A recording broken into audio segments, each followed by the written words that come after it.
आप देख रहे हैं एसीआई न्यूज, भ्रष्टाचार और जुर्म के खिलाफ हर पल आपके साथ। मैं मोहम्मद अफ़ान एसीआई न्यूज़ से। इस समय हम उर्सला में मौजूद हैं, जहां पे यहां के निदेशक श्री आरसी भट्ट जी से इस विभाग से संबंधित जानकारी लेते हुए। जी, बहुत बहुत स्वागत है आपका हमारे एसीआई न्यूज़ चैनल में। Thank you. तो आपने जब से ये कार्यकाल यहाँ का संभाला है, उसके बाद यहाँ पे जो ओपीडी खुल गई है, उसको लेकर सरकार की तरफ से क्या दिशा निर्देश दिए गए हैं? अभी सिर्फ सर्जिकल ओपीडी खुली है और सर्जरी ओपीडी उसमें भी जो है, जो पहले उनके कोविड टेस्ट होते हैं, टेस्ट करने के बाद ही हम लोग उनको ऑपरेट कर रहे हैं। बाकी जनरल ओपीडी नहीं खुली है। बाकी ये जितने भी टेस्ट हो रहे हैं, ये सब प्राइवेट लैब में हो रहे हैं या शासन की तरफ से? शासन के सरकारी हो रहे हैं, सब सरकारी हो रहे हैं। अभी बीच में ये सुनने में आया था कि कुछ जो है वो इस कोविड-19 के टेस्टिंग को लेकर के डॉक्टर लाल पैथोलॉजी में दिए गए थे और पैथकाइंड लैब में, और जिसको कि दिल्ली सरकार ने पूरी तरह से माना कि कुछ उसमें दिक्कतें आईं और सही टेस्ट नहीं पाए गए। हम लोग ऐसा है, कलेक्शन करते हैं, यहाँ से कलेक्शन करके हम लोग भेजते हैं, एलएलआर हॉस्पिटल भेजते हैं। टेस्टिंग वो लोग कराते हैं, तो इसके बारे में वो लोग बता सकते हैं कि कहाँ से लाल पैथोलॉजी से कराया था, नहीं कराया था। हम लोग सैंपल कलेक्शन करके भेजते हैं, हम लोग टेस्ट नहीं करते। ये अनलॉक 1 जो कि शासन की तरफ से अब चालू हो गया है, और इसमें हम देखते हैं कि यहाँ सोशल डिस्टेंसिंग और सारे नॉर्म्स फॉलो होने के बावजूद भी केसेस दिन ब दिन बढ़ते जा रहे हैं, और इससे विभाग की तरफ से क्या जानकारी? अब हम तो सोशल डिस्टेंसिंग अपने अस्पताल परिसर में करा सकते हैं, बाहर कैसा हो रहा है ये नहीं पता। बाहर तो डिस्टेंसिंग नहीं हो रही है, कई लोग बिना मास्क के घूम रहे हैं। कल आपके पुलिस वाली का फोटो आया था कि वो चौराहे पे ही जो है वो बिना मास्क घूम रही थी। तो ये तो उतना फॉलो नहीं हो रहा है इस समय, इसलिए केस बढ़ रहा है। और बाकी इन्होंने खोल दिए हैं सब, ये मॉल भी खोल दिए हैं, अब तो सभी कुछ खोल दिए हैं, तो इसलिए भी थोड़े केस बढ़ रहे हैं। सर, ये वैक्सीनेशन को लेके चच्चा बच्चा, और हम देख रहे थे जितने भी प्राथमिक स्तर पर अभी बंद चल रहे थे, उनको खोलने संबंध में, या फिर अब अगर किसी को वैक्सीनेशन कराना हो तो वो कहाँ जाए? अब वैक्सीनेशन की अभी कोई गाइडलाइंस आई नहीं है, हम लोग हमारे यहाँ तो नहीं हो रहे हैं, और प्राइवेट में भी मेरे ख्याल से बहुत मुश्किल हो रहा होगा, अभी तो नहीं हो रहा कुछ ऐसी है।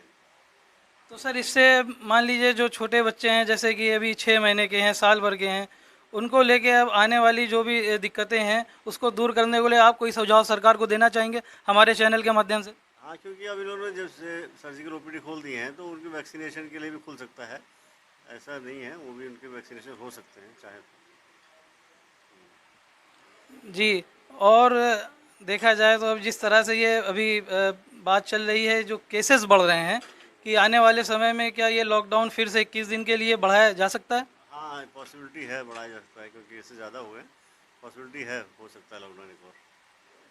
अच्छा सर, ये शासन की तरफ से क्या कोई गाइडलाइन, या आप कहीं पे इस तरह से भ्रमण कर रहे हैं जिससे बाकी के और प्राइवेट अस्पताल वगैरह हैं, अभी हाल ही में कहीं का भ्रमण हुआ, वहाँ किस प्रकार की सुविधाओं को जांच या पैमाना किस तरह से कोविड-19 को लेके पूरी तरह से वो क्या फॉलो कर रहे हैं? नहीं, ये प्राइवेट हॉस्पिटल से तो हम लोग नहीं भ्रमण करते हैं, ज़्यादातर सीएमओ का ही अंडर में आता है, सीएमओ करते हैं।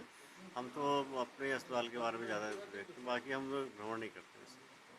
और सर, ये दवा वितरण को लेके जो प्रधानमंत्री आयुष्मान योजना के तहत, क्या अभी भी यहाँ से इस प्रकार से वितरण हो रहा है दवा का? आयुष्मान का तो हो ही रहा है। Yes, हो रहा है। जी जी जी।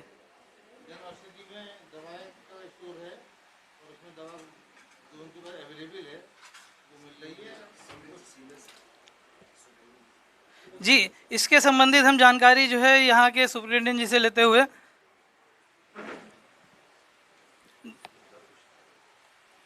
बहुत बहुत स्वागत है सर आपका हमारे एसीआई न्यूज़ चैनल में। देखिए, आयुष्मान योजना अभी भी चल रही है, लेकिन उसमें थोड़ी समस्याएं ये आ रही हैं कि उनके पास जो दवा होनी चाहिए थी शुरुआत में, जिस तेज़ी से उन्होंने दवा की थी, अब दवा में कुछ शॉर्टेज आ रही है सप्लाई में, और वो हम लोग उनसे बराबर प्रेशर बना रहे थे, जो कि हमारे अधीन नहीं है। बार बार प्रेशर बनाते हैं कि दवा अब और लाई हो रही है, लेकिन उनको दवा दिल्ली से मिलती है, वो लोकल नहीं ले सकते, तो कभी कभार दवाओं में शॉर्टेज मिलती है उनके यहाँ। क्या सर, ये जो इस समय दवाओं की शॉर्टेज चल रही है, इसका एक बड़ा कारण इंडिया और चाइना के बीच जो विवाद चल रहा है, उसके लेकर माना जा रहा है कि फार्मा सेक्टर में लगभग चाइना का 80% जो केमिकल दवाओं में इस्तेमाल होता है वो चाइना से ही आता है। क्या ये एक कहीं ना कहीं कठिनाई है? नहीं, दवा की शॉर्टेज हमारे अस्पताल में तो नहीं है अभी फ़िलहाल। दूसरा, दवा की ज़रूरत भी थी क्योंकि अस्पताल बंद रहे 3 महीने, बल्कि हमारे तो इतनी दवा इकट्ठी हो गई है कि अब वो एक्सपायर होने के नज़दीक आ गई है। तो इस समय सरकारी क्षेत्रों में, जो कि 3 महीने अस्पताल बंद रहा है और वो दवा बच गई है। इस तरह दवा की शॉर्टेज प्रतीत नहीं हो रही है। बाज़ार में भी हम देख रहे हैं कि रूटीन दवाएं सारी अवेलेबल हैं। हाँ, कुछ स्पेशल दवाएं अगर जैसे कैंसर की शायद ना हो तो उसका हम लोग को आइडिया नहीं है, लेकिन हमारे मतलब की रूटीन दवाएं बाज़ार में भी हैं, हमारे अस्पताल में भी हैं और जन औषधि में भी मिल रही हैं। और यहाँ के ऊपर जो ओपीडी खुल गई है अभी, सर्जिकल ओपीडी क्योंकि खुली हुई है, तो हम देखते हैं क्या यहाँ के ऊपर जो बाकी के मरीज आ रहे हैं इनको अल्टरनेट या ऑड 135 या 240 इस प्रकार का या रेगुलर सप्ताह के 7 दिन का है? नहीं, इसको हम संशोधित कर रहे हैं। हमारे यहाँ 2 फिजिशियन बैठ रहे हैं, जिसमें कि एनसीडी प्रोग्राम में और फ्लू ओपीडी में फिजिशियन बैठते हैं, एमडी मेडिसिन में। बच्चों के डॉक्टर बैठ रहे हैं, सर्जरी की ओपीडी हो रही है, साथ में नाक कान गले और आँख की हो रही है, HIV की हो रही है, ARV लग रहा है हमारे यहाँ, UNC चल रही है और इस तरह की HIV टेस्टिंग चालू हो रही है। तो इस तरह 90% हमारा काम हो रहा है। कोई ऐसा काम है नहीं। हड्डी की ओपीडी चल रही है, ऑपरेशन चालू हो गए हैं। पिछले 5 दिनों में कम से कम 15-20 ऑपरेशन हो चुके हैं। तो लगभग काम डर्रे पे आ रहा है और प्रेशर जनरेट करेंगे तो जल्दी आ जाएगा जल्दी पे। अच्छा, ये आप बता सकते हैं जानकारी, सीएमओ की तरफ से जिला कारागार में कैदियों के स्वास्थ्य से संबंधित किसी प्रकार का निरीक्षण किया गया इधर हाल ही में?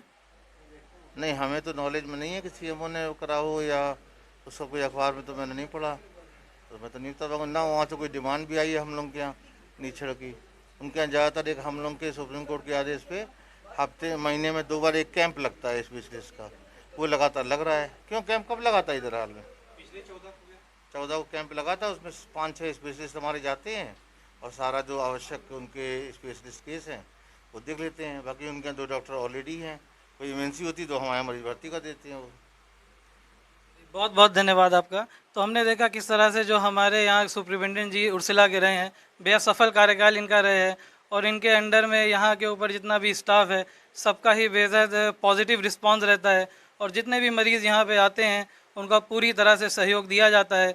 और ना केवल कोविड-19 बल्कि अन्य मरीज़ जो आते हैं उनका भी यहाँ पे बाकायदा टेस्ट सैंपल भेज के LRR अस्पताल में दिया जाता है। और उसी के साथ हम देख रहे हैं कि आने वाले समय में जिस तरह से चच्चा बच्चा को लेके या गर्भवती महिलाओं को लेकर यहाँ पूरा जो स्टाफ है वो किसी भी प्रकार की लापरवाही नहीं बरतेगा, जैसा कि हमने हाल ही में बाकी के अस्पतालों में खासकर दिल्ली में देखा है। बहुत बहुत धन्यवाद।